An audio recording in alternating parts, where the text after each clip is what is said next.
हाँ जी, तो सवाल पहला आपसे कर रहा हूँ, कौन से महीने का चांद चढ़ा है जी? ऐसे नहीं, अब तमाम हलाली मवाली जरा जाग के मेरे साथ, कौन सा चांद चढ़ा है जी? कायनात क्यों रक्स में है?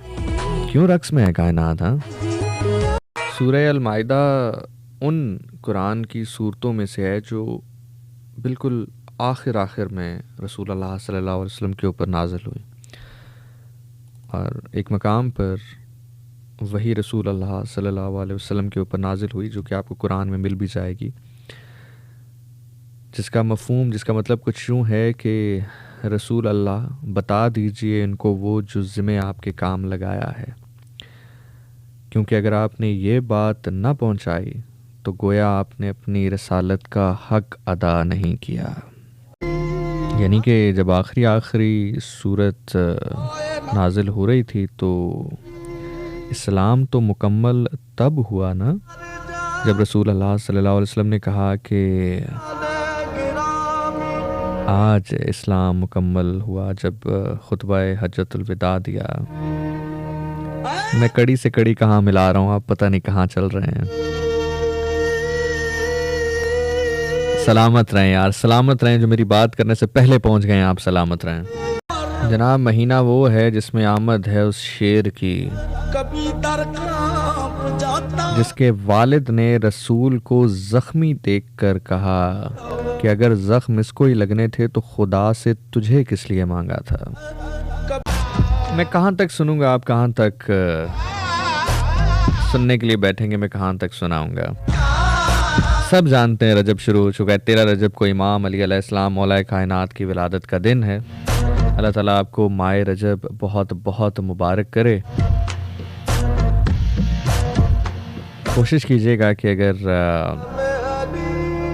चूँकि माह रजब आज से शुरू हुआ है तो कोशिश करें कि अगर आप अगले 13 दिन कुछ बेहतर कर सकें, किसी को खुशी दे सकें, कुछ बांट सकें, कुछ मीठा खिला सकें किसी को। ये हकीकत है, सही बता रहा हूँ मैं, लड़कों और लड़कियों दोनों से कह रहा हूँ मैं। कुछ मीठा खाओ और खिलाओ, मतलब लड़कियों कुछ मीठा बनाओ घर में, सीरियसली मैं बता रहा हूँ तुम्हें। और लड़कों कुछ लेकर आओ घर से, मतलब आप घर जाओ ना अपने ऑफिस से, यूनिवर्सिटी से, लाजमी नहीं है कोई बहुत लैविश कुछ लेकर जाना है। 200 रुपये की मिठाई ले जाओ, 100 रुपये की टॉफ़ियाँ ले जाओ, कुछ भी मीठा लेके जाओ। सेलिब्रेट इट, समझ रहे हो मेरी बात को, सेलिब्रेट इट। बताओ कायनात को कि तुम भी खुश हो, तुम्हारा भी वो लगता है कुछ। हाय हाय हाय हाय, कायनात के ज़र्रे ज़र्रे को रजब मुबारक हो जी। मेरे रात के इस आखिरी पहर ये दुआ है, खुदा ताला जब अपना अर्श छोड़कर करीब तरीन आ चुके होते हैं इंसान के, मेरी दिल से दुआ है कि अल्लाह इस राज को, इस रोशनी को सबके दिलों पर आया कर मेरे मालिक। वाह खुदा, ये समझने की, समझाने की बात नहीं है। खुदा से दुआ है कि इस राज को आपके दिलों पे आश्कार कर दे। आप समझ रहे हैं मेरी बात? सलामत रहो यार, सलामत रहो। ये जो हाथ बुलंद हो रहे हैं, जिनके सीनों पर ये रोशनी आश्कार हो चुकी है, अल्लाह आपको सलामत रखे। नहीं है, मेरी ज़िंदगी की हर सांस कुर्बान भी कर दी जाए उनके कदमों के खाक के 1000वें हिस्से पे, तो फिर भी कुछ नहीं। यहाँ पर ख्वाजा गुलाम फरीद का मुझे वो शेर याद आ रहा है जिसमें वो कहते हैं कि रोही दिया जब बहार दिसे, जिथे मैं ततड़ी दा यार वसे, उथे आशिक लख ते हजार दिसे, उथे मैं नुमानी बेवतन। जिनके आशिकों के झुरमुट में बाबा फरीदुद्दीन जैसे लोग हों, हजरत अली हजवेरी जैसे लोग हों, हक बहु सरकार कलंदर जैसे लोग हों, शाह शम्स तबरेज जैसे लोग हों, मतलब ये वो औलिया ग्राम है ना जो इमाम अली अलैहिस्सलाम के दीवाने, जिनके आशिकों में ये लोग हों, जिनके झुरमुट में ये आशिकान हों, वहाँ पे मेरे जैसे बंदे की क्या औकात है। लेकिन सवाल अगर आप 1000 दफ़ा करेंगे कि आएंगे तो मैं कहूँगा आएंगे, अब सवाल करें क्यों? खुदा की कसम वो बात बता के जा रहा हूँ, सारी रात सोचते रहोगे, तुम्हारी आंख वजू करती रहेगी। कमाल मेरा नहीं, कमाल उस जात का जिसने ये ताबे सुखन दिया, जिसने ये बात मेरे सीने में अभी उतारी। बा खुदा मैं अभी तुमसे बात कर रहा था, मेरे सीने में ये बात उतरी है। अब सवाल आपका ये होना चाहिए कि आएंगे, मैं कह रहा हूँ आएंगे, मैं कह रहा हूँ एक बार नहीं 10,000 दफा भी पूछो तो मैं कहूंगा आएंगे। अब आप कहेंगे इतना घमंड, मैं कहूंगा नहीं, इस पे भी घमंड नहीं। तो फिर आप कहेंगे कैसे आएंगे, क्या लॉजिक है तुम्हारे पास? आप तैयार हैं मैं शुरू करूं? आप में से कभी किसी ने जमीन खरीदी हो, या किसी के जानने वाले ने, किसी के वालिद ने, किसी के भाई ने जमीन खरीदी या बेची हो? अब एक एक लफ्ज अमानत के तौर में आपके हवाले कर रहा हूं। मैं दोबारा कब सुनाऊंगा, तुम कब सुनोगे, जिंदगी का पता नहीं। मेरा पढ़ना आखिरी हो, तेरा सुनना आखिरी हो, खबर नहीं। कभी किसी ने जमीन खरीदी हो या बेची हो। मैं आहिस्ता आहिस्ता रिपीटली करके बात समझाऊंगा ताकि जहन में आए, जो बच्चे सुन रहे हैं उनके जहन में आए। क्यों आएंगे, दावा कैसे हो सकता है, मैं आपके सामने रख रहा हूं। मैंने अभी सिर्फ एक जुमला कहा है कि किसी ने ज़मीन खरीदी या बेची हो। हाथ फजा में मलंगों के बुलंद हैं, बाखुदा मैं देख सकता हूँ जिनके हाथ बुलंद हुए हैं, खुदा इनको कभी किसी कम ज़र्फ़ का मोहताज ना करे। लेकिन जो नहीं पहुँचे मंजिल तक, मेरे ज़िम्मे हर उस आखिरी शख्स को भी मंजिल तक पहुँचाना उतना ही कीमती है जितना पहला पहुँचा हुआ शख्स है। तो जनाब, जब आप कोई ज़मीन ख़रीदते हैं या बेचते हैं, आप तहसीलदार के पास या पटवारी के पास जाते हैं तो वो कहता है कि क्या करवाने आए हैं? आप कहते हैं कि मैंने ये ज़मीन बेची है या ख़रीदी है, इसका इंतकाल करवाना है। अगला सवाल उसका ये होता है, ज़मीन का मालिक मौजूद है? आप लाख कहें मैंने उसको पैसे दे दिए हैं, उसका स्टाम्प मौजूद है, उसका शनाख्ती कार्ड मौजूद है, उसका अंगूठा मौजूद है, उसकी सारी वसीयत मौजूद है। आप लाख पटवारी से, तहसीलदार से कहते रहे, वो आपसे सवाल करता है जमीन का मालिक मौजूद है? आप कहें जनाब नहीं, मालिक तो मौजूद नहीं, ये उसकी दी हुई वसीयत है। वो कहेगा रिजेक्ट। आप कहें जी मालिक मौजूद नहीं लेकिन ये स्टाम्प पेपर, वो कहेगा रिजेक्ट। आप कहें जी मालिक मौजूद नहीं लेकिन उसका बायोमेट्रिक अंगूठा मौजूद, वो कहेगा रिजेक्ट। मालिक मौजूद होना जरूरी है। चलें, इस तरह भी नहीं समझे, मैं किसी और तरीके से समझाता हूं, मैं और आसान करता हूं। मैं शब का आखिरी चिराग हूं, जहां तक रोशनी कर सका उतनी तो करूंगा।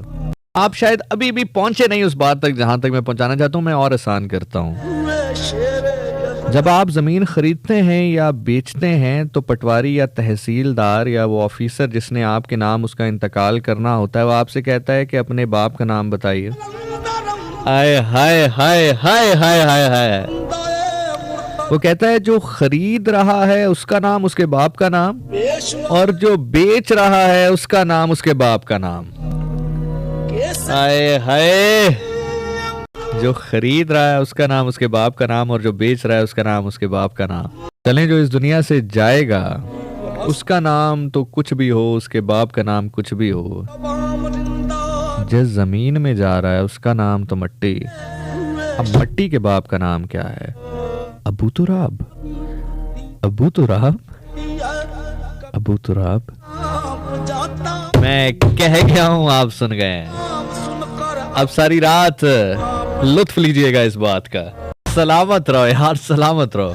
अब आखिरी बात सुन लीजिए।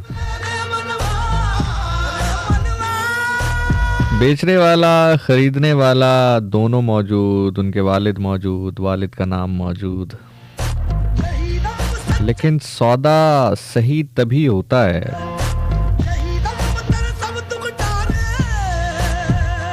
जब खरीदने वाले ने कोई ज्यादती ना की हो।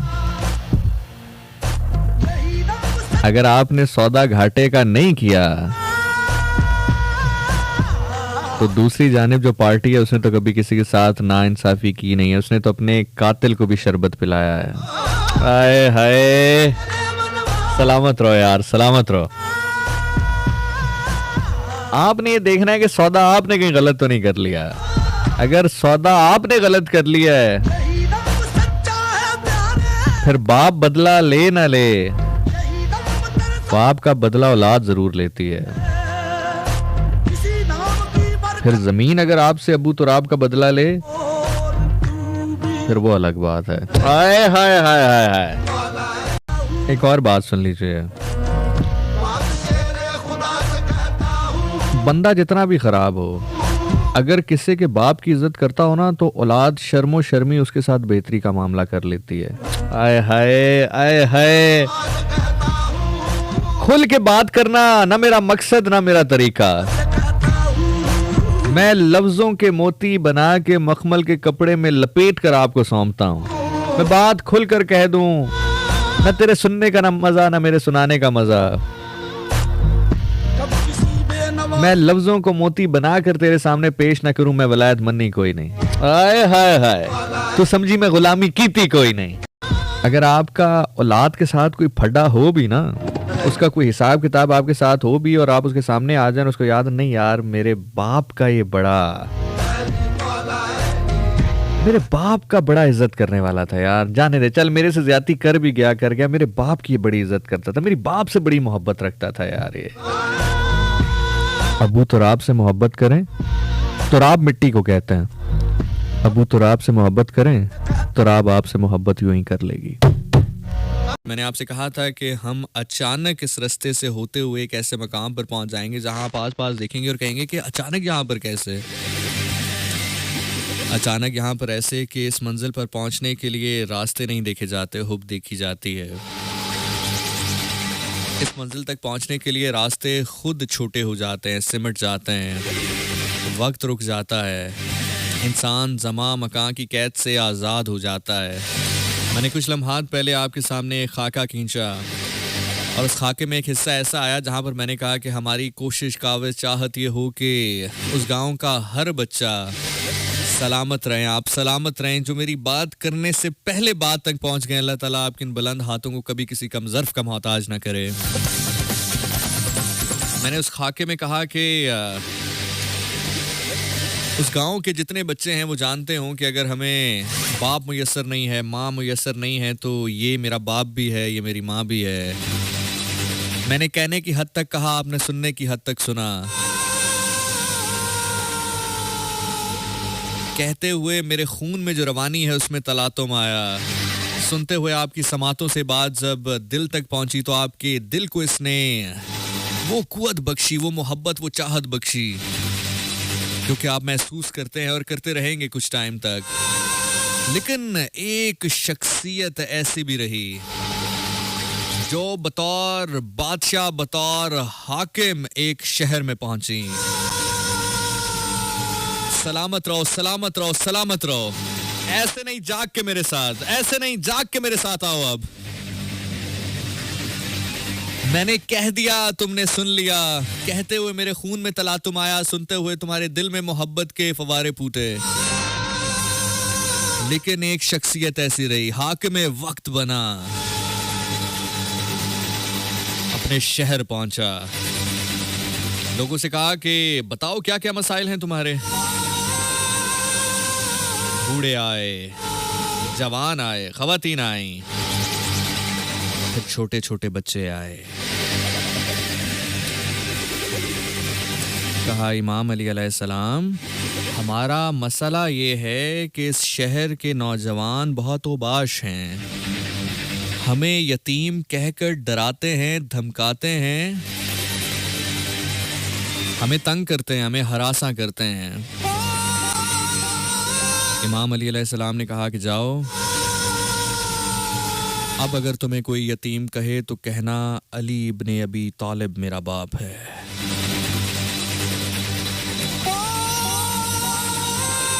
यहां पर मेरा एक सवाल है, मैं सवाल बतौर दस्तक आपके दिमाग के शऊर के दरवाजे पर छोड़कर कासिद बनकर हाथ बांधकर पलटकर यहां से चला जाऊंगा। मेरा ये सवाल समझने के बाद भी अगर आप खामोश रहे या फिर अल्फाज कलम मेरी मेहनत परेशान हो जाएगी। आहा आहा, खुदा की कसम, बोलने वाले की सफ में नहीं, सुनने वाले की सफ में बैठ के अब आपको सुन रहा हूं। सवाल बतौर दस्तक तेरे शऊर के दरवाजे पर देकर जा रहा हूं। सवाल यहां पर यह है,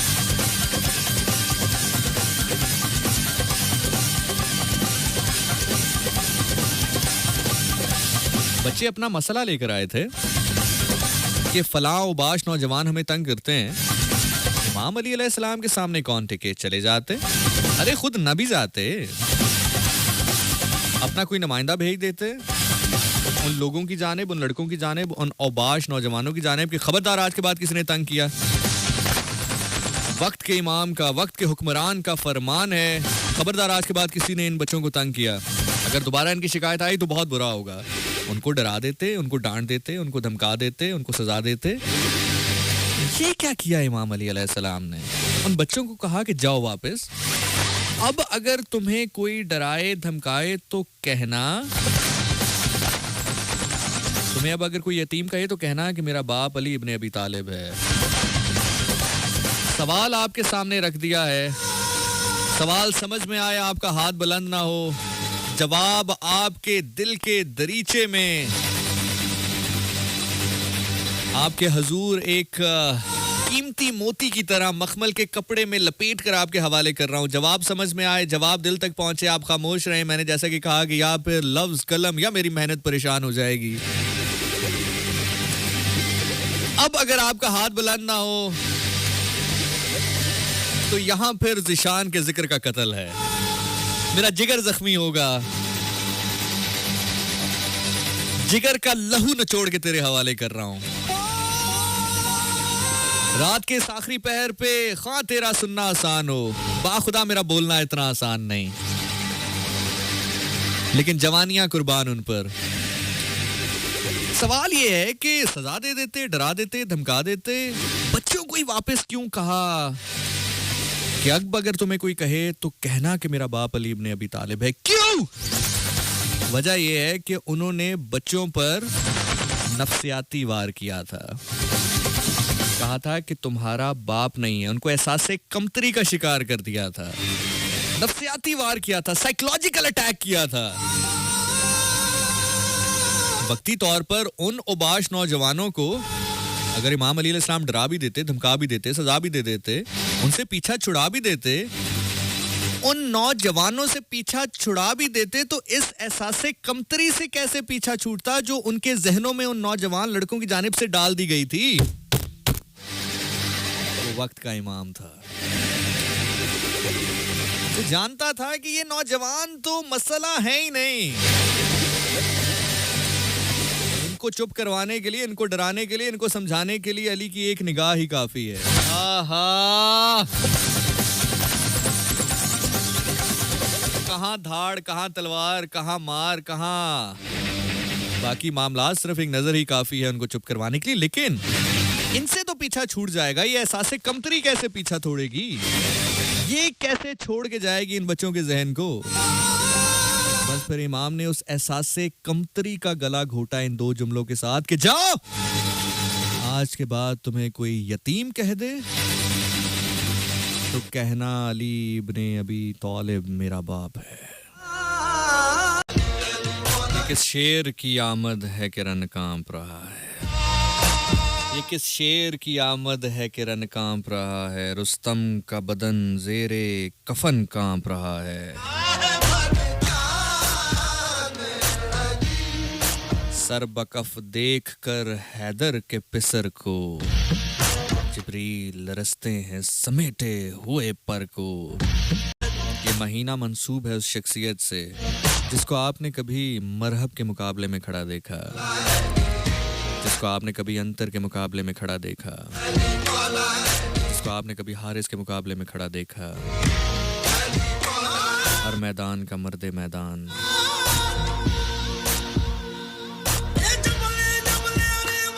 कभी पर्सनैलिटी पड़े उनकी, दिल इतना नरम कि हाकिम वक्त हैं। किसी ने बताया कि फलां बच्चे का बाप फौत हो गया है, फलां बच्चे की माँ फौत हो गई है। उस बच्चे के पास गए, बैठे रहे उस बच्चे के पास तब तक जब तक वो बच्चा मुस्कुरा नहीं दिया। हाकिम वक्त है, कायनात का इमाम है। किसी ने बताया कि एक बच्चा है जिसका बाप फौत हो गया, माँ फौत हो गई, पहुंचे उस बच्चे के पास, बैठे रहे उसके पास, उठे नहीं जब तक वो बच्चा मुस्कुरा नहीं दिया। बैठे हुए थे जब बेटे ने आके इतला दी कि बीबी फातिमा तो ज़ारा सलामुल्लाह अलैहा अब इस दुनिया में नहीं रही। उठे, खड़े हुए, चलने की कोशिश की, चंद कदम चले और रुक गए, चंद कदम चले, बैठ गए। कहा हसन मुझे सहारा दो। कहा फातिमा जब मैं आपको देखता हूं ना तो अपने सब गम भूल जाता हूँ। कहा जो आपकी जगह है ना मेरे दिल में वो कोई नहीं ले सकता। रात के इस आखिरी पहर जब खुदा अपने मखलूक के नज़दीक तरीन है, पहर कोई भी हो वो खुदा आपके इतने नज़दीक है, अपनी मखलूक के इतना नज़दीक है कि वो स्याह रात में स्याह पहाड़ पर बैठी स्याह चूंटी की दिल की धड़कन भी सुन सकता है। लेकिन रात का ये आखिरी पहर मंसूब है तो खुदा करीब आ जाता है अपने बंदों के और पुकार पुकार के कहता है कोई तलबगार किसी चीज का कि मैं उसे अता करूं? मांग लीजिए उससे, मांग लीजिए कि इस रोशनी को आपके दिल पर वो आश्कार कर दे। ना मेरे समझाने की बात, ना तेरे समझने की बात, ये रोशनी है अगर तेरे दिल पर आया हो जाए। मेरी दुआ है कि रात के इस आखिरी पहर खुदा से इस रोशनी का सवाल करने वाला कभी खाली हाथ न लौटे। इस कायनात के जर्रे जर्रे पर हक है बीबी फातिमा तो ज़हरा सलामुल्लाह अलैहा का, सच्चे नबी की सच्ची बेटी। शबे मेराज नबी या खुदा कहते गए, एक अंगूठी देखी लफ्ज तब्दील हुए। जदों हुक्म आया है फरशां ते मैनू रब सदया है अरशां ते। जदों हुक्म आया है फरशां ते मैनू रब सदया है अरशां ते। ओ मैं तो पहले हा मेहमान। हाय हाय हाय, ना फलक ना चांद तारे ना सहर ना ये रात होती, ना फलक ना चांद तारे ना सहर ना ये रात होती, ना तेरा जमाल होता ना ये कायनात होती। ए मजहरे नूरे खुदा, रसूल अल्लाह सल्लल्लाहु अलैहि वसल्लम का हुस्न, उनका नूर, उनकी चमक, उनकी रोशनी किन हस्तियों पर मुहित है? उनके नूर से कौन शख्सियत इस दुनिया में आए, उनके नूर से क्या नूर बने, उसमें उनके बारे में इस स्टैंज़े में जिक्र हो रहा है। जरा गौर से सुनिएगा। उनके नूर से कौन सा नूर तख्लीक हुआ, जरा सुनिएगा।